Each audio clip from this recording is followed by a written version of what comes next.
Assalamualaikum warahmatullahi wabarakatuh. Waalaikumsalam warahmatullahi wabarakatuh. Perkenalkan, nama saya Fadil Sanjaya. Saya Muhammad Ryan Saputra. Di sini kami akan membahas, Mas, ya. Oke. Membahas tentang materi yang membuat laki-laki itu senang Apa tuh? dan yang membuat perempuan itu deg-degan. Bahas mantan. Aduh, bahas mantan lagi. Cuma berat, Mas, kayaknya bahas mantan. Jadi sebelumnya kita sudah membahas pernikahan ya, Mas, ya. Iya. Jadi kita benar sudah membahas pernikahan. Sekarang kita akan membahas poligami. Waduh, berat banget tuh poligami. Ya, benar, memang agak berat Mas kalau poligami. Nah, ini kita akan membahas tentang poligami, syariat, realita dan tanggung jawab. Iya. Jadi di sini saya mau bertanya sedikit aja, Mas, gitu, Mas. Menurut Mas beragama Muslim kan ya, Mas? Ya, kalau Muslim. Menurut Mas, poligami itu boleh nggak sih, Mas? Nah, menurut saya poligami ya boleh-boleh aja nggak sih?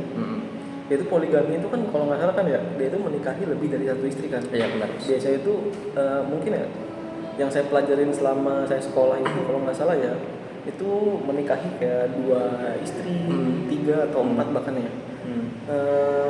Kurang lebih gitu sih saya tahu tentang poligami. Emang kalau dalam Islam tuh poligami itu boleh ya, Mas? Boleh tapi ada masa tertentu ya. Jadi kita jangan benar-benar berpoligami asal-asalan. Jangan karena nafsu juga, jangan karena alasan-alasan yang nggak masuk akal lah gitu. Berarti dia ada alasan tertentu gitu loh ya? Yang benar ada ya, Mas. Nah, jadi alasannya tuh yang pertama, kita misal kalau kita mau menikah ya, Mas, ya, mau menikah lagi, kita harus minta izin istri pertama kita. Jadi kita nggak boleh asal-asalan menikah, apalagi sampai nikah siri gitu kan ya, Mas, ya. Terus itu kita harus finansial kita juga harus dilihat juga. Biasa sih kalau poligami itu apa sih yang ditekankan gitu? Biasanya misalnya kita diizinin nih. Nah, selain diizinin itu ada hal apa lagi selain izin itu untuk poligami ini syaratnya gitu? Oh, jadi kalau misal kita udah diizinin ya, Mas, ya. Jadi kan memang di beberapa dunia ini, bahkan bukan Indonesia saja ya mungkin. Jadi ada yang setuju, ada istri yang setuju, ada istri yang enggak. Iya, Mas, untuk poligami ini. Memang karena poligami itu benar-benar berat di hati istri. Iya. Ya kan. Apalagi kalau sampai istrinya ini cemburuan, kalau bersifat cemburuan gitu, Mas. Jadi alasan lagi yang lain untuk misalnya kalau kita ingin terus diizinkan, itu adalah misalnya kita ingin menikahi janda, ya, Mas, ya. Janda yang kurang mampu hidupnya, gitu, Mas. Jadi kayak bisa kita melihat kalau kita sudah mencoba membantu, tapi dalam artian bantunya itu bagi dia nggak cukup gitu. nggak cukup. Jadi kita nikahilah gitu, Mas. Biar lebih merdeka gitu ya. Berarti itu tetap dong kita nggak bisa semena-mena menikahi si janda itu dong. Kita harus tetap izin dulu. Selain izin juga kan sekalipun diizinin sama istri kita nggak bisa semena-mena tinggal gitu doang dong. Benar. Berarti kita juga harus bisa berlaku adil ke istri kita dan si istri yang mau dipoligami ini. Benar. Terus juga harus berlaku adil ke anak-anak kita. Benar, Mas. Adil itu bukan berarti tentang uang aja, berarti bukan secara finansial aja, berarti Benar, harus adil secara cinta juga. Benar. Adil dalam hal apapun itu. Berarti ini benar-benar high risk banget lah gitu istilahnya ya. Iya. Lumayan bermasalah gitu. Jadi sebenarnya tuh konteks adil itu, Mas, ya. Konteks adil itu dalam Islam itu ada di surah An-Nisa ya, Mas. Di surat An-Nisa, saya lupa tuh ayat berapa, Mas. Soalnya An-Nisa ya. Kalau masalah ayat 3 nggak sih? Oh iya, ayat 3. Makasih, Mas, sudah mengingatkan. Jadi kita sudah mengingatkan juga. Nah, di sini setahu saya itu ada An-Nisa ayat 3. Jadi kalau misalnya kita agak berat, Mas, ya. Untuk melakukan adil, kita diharuskan untuk menikahi satu orang aja. Jadi Berarti kita nggak perlu poligami gitu loh ya. Iya, benar. Kalau kita merasa kayak kita belum mampu gitu buat menikah secara lahir dan batin gitu, Benar. kayak lebih baik satu aja gitu dibanding 2. Benar sekali. Ntar malah kita keteteran dan kita malah berlaku adil, malah zolim lagi gitu ya. Kayak mudorotnya lebih banyak lagi. Benar banget, Mas. Karena emang biar kata istri kita udah ngizinin, tapi kita dalam segi finansial, dalam segi yang tadi Mas bilang kayak kurang mampu, kayak misalnya aduh takut nggak adil, nggak adil. Karena kan adil itu bukan karena uang ya, Mas, ya.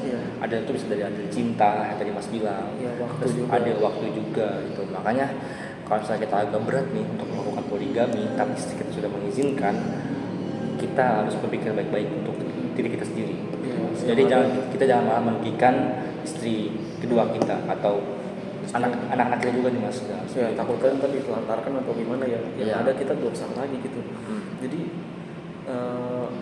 adil tuh kan kebanyakan kan apa ya, kita tuh adil tuh nggak bisa 100% gitu. Masalah cinta apapun itu, perasaan itu nggak bakal mungkin 100% kan, apalagi kita tuh memiliki 2 istri gitu untuk poligami, makanya itu lumayan berat banget sih. Tapi mas ya, selain itu kita masalah ngomong realitanya di lapangan itu gimana sih? Itu kan masalah poligami itu di lapangan kebanyakan apa ya, ada chaos lah gitu. Jadi si suami ini dia tuh kebanyakan nggak bilang-bilang gitu ke istrinya, tiba-tiba sudah menikah aja gitu. Terus sekalipun mereka udah bilang ke istrinya udah diizinin, tapi mereka berlaku tidak adil gitu, kayak anak-anak jadi terlantar. Itu gimana sih mas sebenarnya?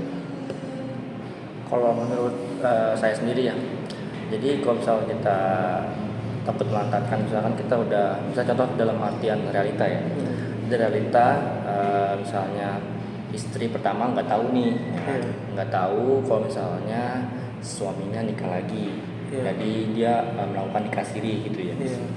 Emang sebenarnya tuh banyak kayak gitu mas yang ngambil hak nikah lagi gitu kan, tapi buang kewajiban gitu, lepas tanggung jawab.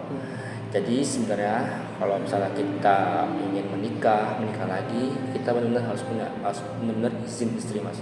Karena kalau misalnya istri kita nggak izin itu jadi haram hukumnya, bukan benar-benar boleh tapi haram gitu mas. Karena emang syarat pertamanya itu adalah kita harus meminta izin istri pertama gitu. Berarti emang haram ya, berarti Menjadi haram. emang kadang tuh orang-orang tuh di dunia nyata atau di realitanya itu kebanyakan belum tahu lah syarat-syarat itu apa. Mereka emang niatnya mau bantu, cuman mereka nggak izin, jadi haram lah gitu istilahnya. Jadi apa ya, istri pertama nggak tahu, jadi gimana, rumah tangga jadi berantakan gitu lah, jadi mudorot lagi aja gitu. Terus ya kalau nggak salah ini, selain izin juga di Indonesia itu poligami itu lumayan apa ya, lumayan ketat nggak sih kalau masalah itu, ada di undang-undang perkawinan kalau masalah Indonesia punya. Sebenarnya tuh dalam Indonesia pun juga ada yang undang-undang perkawinan. Jadi kalau poligami bisa resmi itu harus ada persetujuan istri pertama, mas ya. Juga ada bukti kalau suami mampu secara finansial, secara lahir dan batin lah untuk menghidupi istri-istrinya. Jadi bukan karena istri pertama juga kita harus menghidupi istri yang akan kita nikahi gitu mas, yang akan kita poligami. Berarti harus menjamin banget lah gitu ya. Berarti kita nih orang biasa nih gitu. Kalau kita benar-benar ada niat membantu tapi secara finansial kita nggak mampu, ya lebih baik nggak usah lah, satu aja, kita cuma membantu aja secara finansial, sedikit-sedikit ya. Tapi secara kasih sayang dan lain-lainnya kayak lebih baik satu dulu aja dibanding kita nanti tidak berlaku adil gitu ya. Benar. Karena emang dalam artiannya mas ya, kalau misalnya kita berlaku adil, tadi saya bilang itu kan sebenarnya itu adil itu bukan adil uang juga ya. Jadi berarti bukan finansial ya, bukan finansial tapi ada cinta dan waktu. Dalam artian adil cinta ini pun kita jangan saling pilih kasih gitu mas. Pilih kasih kayak kita lebih karena kita sudah menikah, kita melupakan dan melantarkan istri pertama. Dan dalam segi waktu pun kita jangan benar-benar waktu di istri kedua terus, supaya kita dilupakan. Berarti ditelantarin gitu ya? Ditelantarin emang. Berarti yang paling gentleman itu ya suami yang transparan dan resmi gitu lah, yang berani lah ya. Berarti lumayan tinggi juga nih levelnya nih, high class juga. Emang mas, jadi poligami itu bukan untuk main-main juga sebenarnya. Karena ini emang benar-benar high class lah. Jadi kalau untuk teman-teman yang nonton video ini, jadi sebenarnya poligami itu boleh ya, boleh dalam artian tertentu. Jadi bukan hanya boleh-boleh aja gitu nikah. Jadi sebenarnya poligami ini adalah menikahi yang melebihi satu ya, melebihi satu. Itu berarti 2, 3 dan 4. Ya berarti pintu neraka itu buat orang yang jolin ketika mereka poligami tapi mereka lantarin keluarganya gitu. Nah benar. Terus berarti inti dari podcast ini atau percakapan kita ini itu ya poligami, kalau mau poligami harus mampu dan adil. Benar sekali. Terima kasih Mas sudah kita membagi materi ilmunya Mas. Ya. Ya, dengan adanya podcast ini mungkin teman-teman untuk kita mendapatkan ilmunya walau kita hanya sedikit Mas itu. Karena kita sama-sama belajar lah, sama-sama belajar. Jadi kita bukan benar-benar saya sendiri masa pintar atau masa pintar, tapi kita benar-benar saling sharing lah. Jadi apa sih itu poligami kan gitu kan. Jadi kita sedikit membahas saja. Baik, sekian dari kami, kurang lebihnya mohon maaf. Wassalamualaikum warahmatullahi wabarakatuh. Semoga bermanfaat.